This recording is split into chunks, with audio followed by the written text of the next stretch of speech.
Welcome to Issues and Answers with Diane Kinderwater.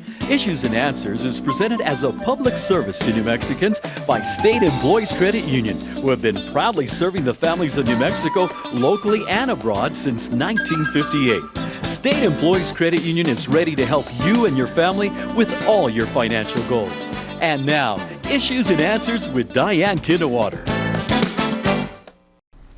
Welcome to Issues and Answers. I'm Diane Kinderwater. Thanks for being a part of this program and thanks for watching today. The Land of Enchantment. All of us who live here, work here, play here, and visit love the Land of Enchantment, not just because of its name, but because of its enchanting. We either love the sunrises, the sunsets, the mountains, the valleys, the Rio Grande River. There is so much to love, especially those blue skies. That's why we call it the Land of Enchantment. But what about Eerie, New Mexico? Have you heard Eerie, New Mexico called the Land of Enchantment? I really hadn't, but there is a book by author Ray John de Aragon called Eerie, New Mexico. We're going to find out about why he calls New Mexico eerie. You might know why. And also all about the popularity of paranormal, ghost stories, and everything else that is eerie about New Mexico. We'll be back right after this.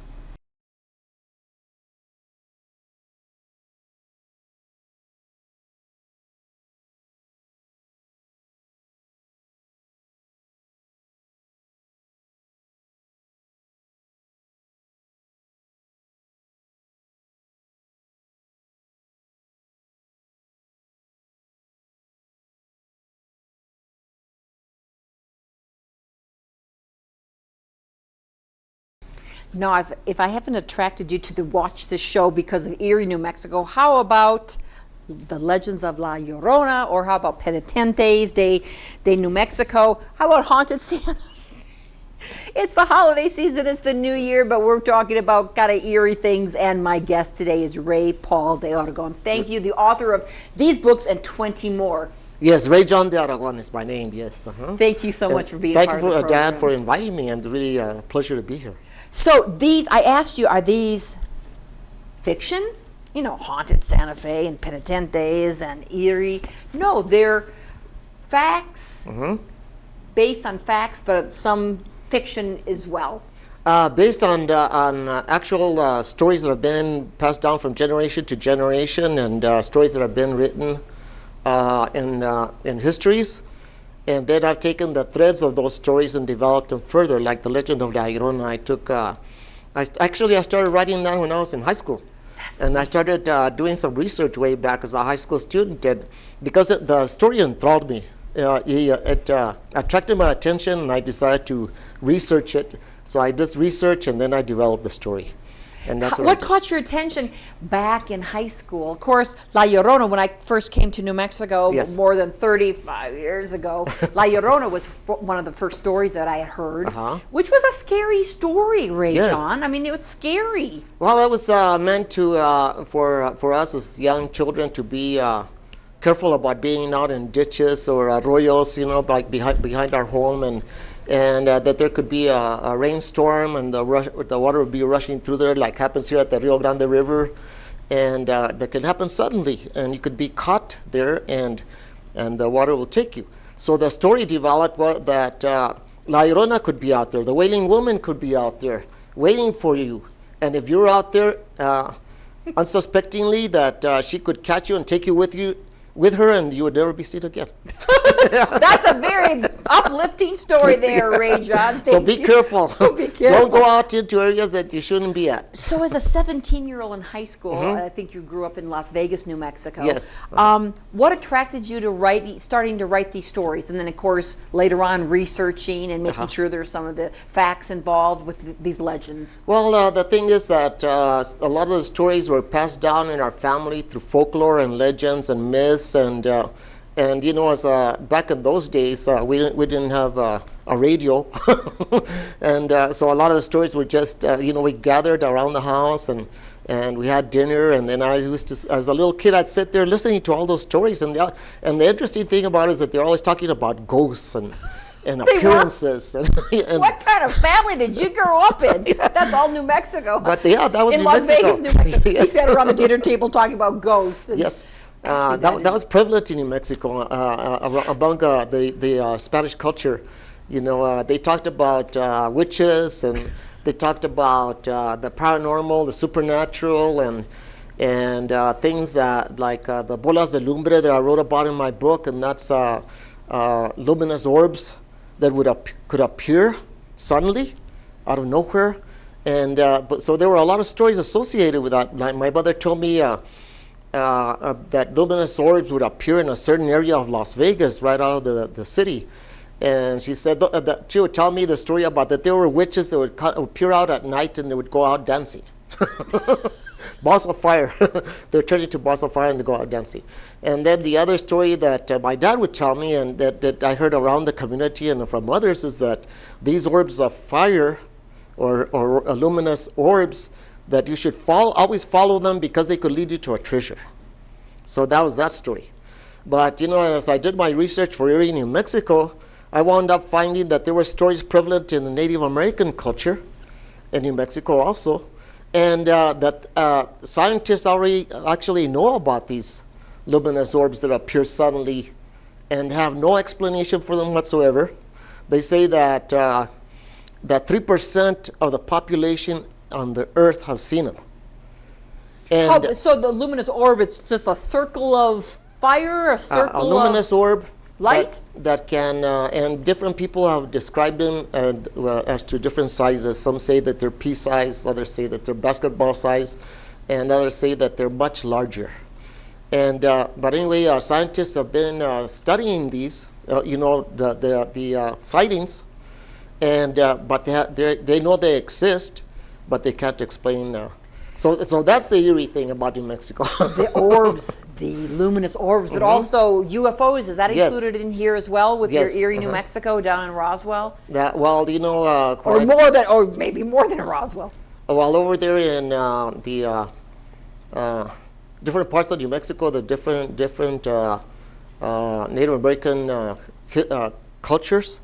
There are stories that have been passed down from one generation to another, and they've been studying Chaco Canyon forever. And archaeologists and anthropologists, and they're stunned by what they've discovered over there. And for example, there's a road there that's located nearby, and they have no explanations to what a road would be doing there because they hadn't developed Creole transportation when that was developed. Ray John, Yes. your whole career, you started as a high schooler. You went on to study, I think you have 2 degrees. 3 degrees. 3 degrees? Yes. Well, 2 degrees and a Bachelor of Sciences, and then also a master's degree Yes. that you studied. When you research, so this is your career, 20 Yes. years of writing. Well, Not 20 actually, years, 20 books. One of my careers is as an educator. I've worked with the public schools as a teacher and administrator, and then I've taught at the university level, and so that's and then I'm a visual artist also. So it's a combination of 3 different areas that I've worked on throughout my career. So even though you have the Erie, New Mexico, Haunted Santa Fe, the Penitentes of New Mexico, La Llorona, Mexican-American War, a lot of books, but this theme about ghosts, paranormal, attracted you? It always attracted me because of stories that I had heard about. For example, there was a story about Sor Maria de Agreda. There was a nun that was... Repeat it again for me, Ray. Sor Maria de Agreda, which means Sister Maria de Agreda. She was a nun that was at a convent in Agreda, Spain. And I first read about her when as a young university student, about her appearances in New Mexico through bilocation, and this is recorded history, like real stuff. Yeah, The real stuff. So anyway, I was always intrigued by that story because I thought it was so interesting, and but a nun that had never been to the Land of Enchantment, but was appearing over here among the Indians, various Indian tribes, and was speaking to them in their native languages, and And then, so the Indians told the story about her and what she looked like and how she spoke. And then there was a missionary priest that came over here that was in charge of the mission churches in New Mexico back in, took place around 1634. Between 1630 to 1635 or so.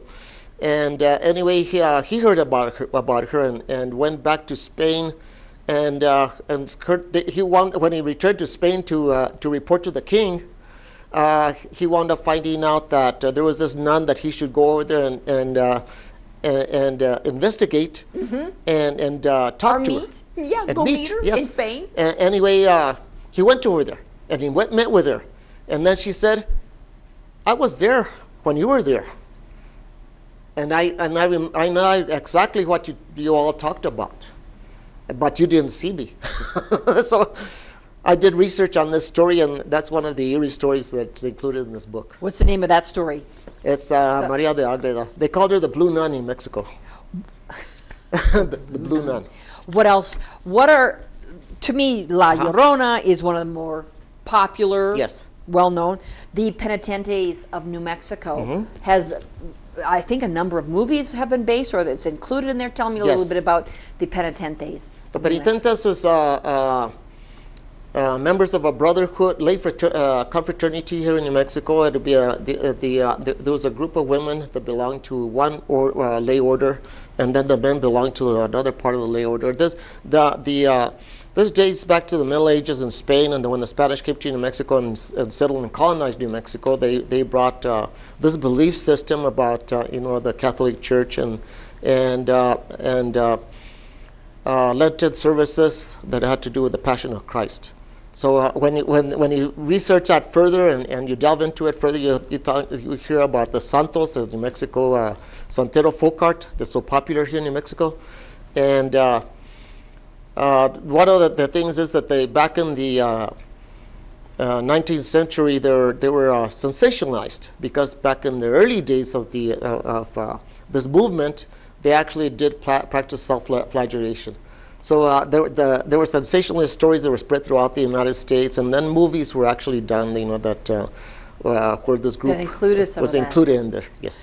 I'm glad to see. I'm going to grab this one. As I mentioned at the beginning, well, we're going to still talk about eerie, but the Enchanted. Now let's move to the Enchanted Legends and Lore of New Mexico. So you've got not just the eerie, not just that's called Enchanted Legends of New Mexico, Witches, Ghosts, and Spirits. Okay. Okay. There it is again in the fine print: witches, ghosts, and spirits. And I did the same thing. I did extensive research on the belief in witches among the Native American culture and among the Spanish culture in New Mexico. And the reason I wound up doing this is because my mother, as a young boy, and my friends, my mother would tell me, there's some ruins behind our house over there by an alley, and you guys should never go over there. Because and then we were wondering, we were curious, well, why not? And this is what, by Las Vegas? Where was the area? In Old Town, Las Vegas. Okay, don't go there. Yeah, she used to say, don't go there. Whatever you do, don't go there. Just like, whatever you do, don't go to the arroyo looking for La Llorona. so what do? We'd go looking for her. And then we'd talk to each other, and we were curious as little kids, and what does she look like? Why should we be afraid of her? Yeah. But anyway, she would tell me, don't go. Those ruins back there, don't go there because a witch lived there. So as little kids, what is a witch? So I wound up as an adult doing research on those beliefs in New Mexico, and how far back it went, and I wound up finding out that it went all the way back to the 18th century in New Mexico. And in various areas of the Land of Enchantment, and that's one of the reasons they called it the Enchanted Land, is because the thoughts of that things were enchanted here. How much legends, of course, passed on from generation to generation, but you also found that not only are they legends, but what about the facts in your books? Well, what I've done is track down documents and any kind of archival material that I could find that related to the whatever I was working on at the time. And like New Mexico and the Mexican-American War, the documents speak for themselves. So rather than war is pretty clear cut. I mean, right? I shouldn't say pretty clear cut because politically there are two different, or more than two different sides. But I can understand that. But the lore and all these other stories, and why do you think here in New Mexico so much of the lore and the legends are based on the paranormal, the witches? Were our parents trying to teach us something? What was the whole reason? It was always moral stories. They were all moral stories. You know, if you look at the Spanish culture and the Native American cultures in New Mexico, there were always stories that were meant to teach you a lesson. So that's an important thing. And a lot of the what I've seen as a teacher, working in the schools and working with the students through the years, is that a lot of the things that are developed now are for entertainment. So there's a big difference to me. Personally, I think, if you go from entertainment to a moral story that actually teaches you something, so that you learn a moral lesson, and a lot of the moral lessons were treat people with respect, be kind to others, be loving, and care about others. Those were the basis of all those stories. And take care of yourself. Take care of yourself. Yes, take care of yourself, because you never know what can be out there that can harm you in some kind of way. So be sure that you're careful. But the little boys are always curious about those things. We have to change that. Maybe not the little girls, but the little boys always want. In addition to La Llorona, what are the other popular legends and lore here in New Mexico? Actually, the interesting thing is, like, I wrote Hata Santa Fe, and when I was doing research for that book, it's that some of the stories date all the way back to the 1700s, like the oldest house that's known in the United States, located in Santa Fe by the San Miguel Church. It's known as the oldest house. Pizzeria now? Isn't it the pizzas? No, right? It's the salad and pizzas right in front of it. Yes, right. But it's so interesting because that's the oldest house. It's supposed to be the oldest house, continuously occupied house that dates back to the 1200s. And what's the story? The story is that there was the Headless Horseman of Santa Fe, that there were two witches that lived there at one time in that house. And then it's in my book that he went over there and he had fallen in love with this girl, and he wanted a potion to get her to fall in love with him. So they gave him a potion, but the potion didn't work. So then the story goes that he wound up losing his head through all this. So that's why they call him the Headless Horseman of Santa Fe. And there's actually people that have claimed that they've heard a galloping horse around that area late at night. And they're sure, it's kind of like the legend of Sleepy Hollow, that he appears suddenly, and that people have actually seen his spirit chasing after his head that's rolling down the road. So, and the interesting thing is about some of these stories that I developed and I researched further have been carried over, and you'll actually find them on the internet on things of New Mexico and stories that are related to those areas, which is great. What do you think the moral story behind the Headless Horseman of Santa Fe? The moral story behind that is that... Don't lose your head over a woman, I would think. Yeah, be careful. No matter what you do, be careful. I like that, be careful. Oh, we've got Mary Kay nodding. Give us some more stories. Well, there's a lot of stories, for example, one of the stories that I write about in Erie, New Mexico is that as a kid, I supposedly grew up in a haunted house in Las Vegas, New Mexico, a two-story haunted house. Now, you grew up? Yes. Okay. And so there were... Of course you did. Of course there were witches and ghosts and everything around your neighborhood. It was called the Adlin House, and so the entire story is in Erie, New Mexico, but the interesting thing about that is that spirits were seen by various people in that house, and they went through various incidents, and it wasn't just one thing that was related to me by my dad and mom. It was by others too that said, we had some strange experiences in that house. And then as a little kid, I'd be like, listening. I wanted to know more about what they were talking about. And then as a little boy, you could be seen but not heard. So you just sat there and you listened to the stories.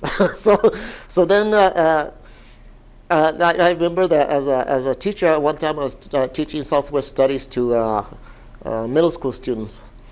And those middle school students weren't interested in anything. So then I told them, well, on Fridays, if you guys really do well in your schoolwork, I'll tell some ghost stories.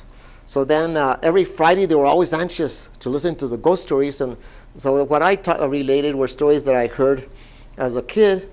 And then I wound up going eventually and as a storyteller around New Mexico. And there were various groups of people, adults, and sometimes it'd be 100 to 150 people sitting there, and then I'd be relating these stories. And that was, to me, it was exciting that they were so interested. So then I wound up working on these books. And because they would tell me, well, instead of just telling the stories, why don't you write them down? Right, so we can read them. Correct? Isn't Yes. that true? Before they're lost? Yes. Uh-huh. How unique, perhaps not, was your family, do you think, compared to others? I mean, you lived in a haunted Yes. house. Your mother told you all about the witches, and again, at dinner was discussing all these stories. Pretty common in That was pretty common, like I say, as I researched further and I took threads of different things that I heard about, and even the nonfiction that I write. For example, one of the things that was always said is that New Mexico went through a bloodless conquest in the 1840s when the Americans came in. And these are things that you read in history books, and that somebody came up with at one period of time, and then it's perpetuated from one generation to the next. They just keep on some other writers keep on repeating the same thing, but Howard Bryan, that had a column here in Albuquerque, the Albuquerque Tribune, had a column called "Off the Beaten Path," and then every time he was such a wonderful person. He wrote many books, and he had that very popular column. And I remember the first time that I met him, I was in my early 20s, and I got to go over there and talk to him about going into writing and what I was interested in. He said, well, one thing that I'll give you as advice is that always go off the beaten path. Don't do what everybody else has done. Go research further and find out for yourself. So that's what I've tried to do in my books. And I think Ana Pacheco from Santa Fe, if you know Ana Pacheco. Yes. She used to be the publisher of La Herencia. Yes, And I think she had a number of these stories as well. Yes, that was in a her wonderful publication, yes. Tell me about Haunted Santa Fe. Now, we talked about the state capitol where all the legislators. Yes. Oh, is it haunted today? Well, one of the things that I always heard about and people had talked about was the Public Education Department building, the PED building. What was it before PED? It was PIRA, Public Education Retirement Association. the PIRA. Building. PIRA. And people that claim that down in the basement they would hear knocking on doors, and they would hear custodians would be down there moving things around or whatever, and that they would hear somebody talking or somebody touching them on their back, and so there were always these stories associated with that building. It's supposed to be haunted, and it's a popular haunted place that you read about. Anyway, I decided to research the story further and find out how these stories developed, and it turns out that they claim that building was built over a cemetery, and that they had removed at one period of history the coffins that were buried there to another area, but some of them weren't removed. So it's they say that it's the spirits of those that will remain there that appear to others. Now, Ray John, is it true? Was the PIRA building in Santa Fe built on a were you able to find that in your research? Yes. That is true. Mm-hmm. That is a true story. But so I like I said, I researched it further, and then I included the entire story in there. So I won't give you all the information because I want people to read it. Where can people find your books? They're available through Amazon. They're available through Barnes & Noble, Target, Sam's Club, Walgreens. They're actually available not only in New Mexico, which is really great, but they're available throughout the United States and in other countries also. So my books are known nationally and internationally. You've written at least 20. Yes. How many more books are in you, Ray John Dow? I'm working on one now that's called El Camino Real de Tierra Adentro. It's the story about the Spanish colonial road in New Mexico. And Stuart Ashman, that was the director, executive director of the Yes, he used to be our guest Spanish here Colonial often on Stuart Arts Ashman. Museum. Yes. And Secretary of the Office of Cultural Affairs wrote the foreword for the book. So this will be coming out around the end of the spring or early summer. So that's the project that I'm involved with now. And how did you get interested in that and hearing about that? And I imagine not too many people have written about it. No, since it's another road. Actually, if you look at these books, I'm the first one that's actually ever written about those subjects. I read a book called Padre Martinez and Bishop Lamy, this one.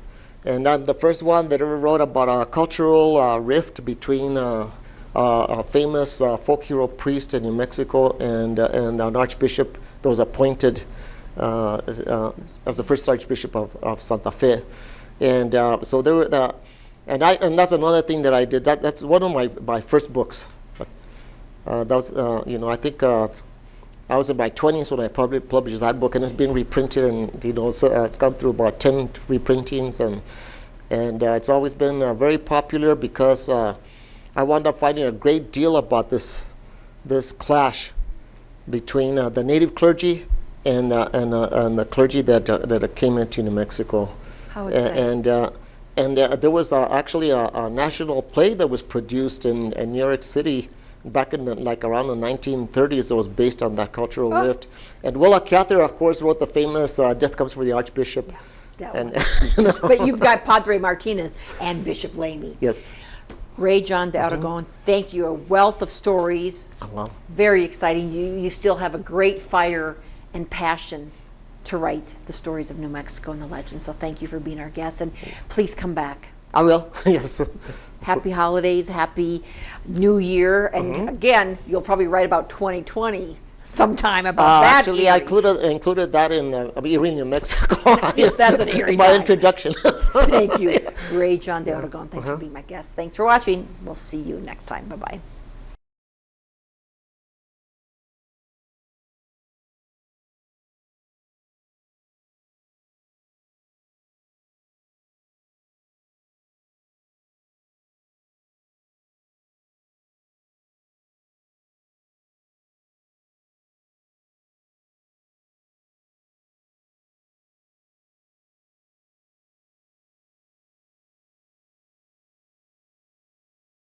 Issues and Answers with Diane Kinderwater is presented as a public service to New Mexicans by State Employees Credit Union, which has proudly been serving the families in New Mexico locally and abroad since 1958.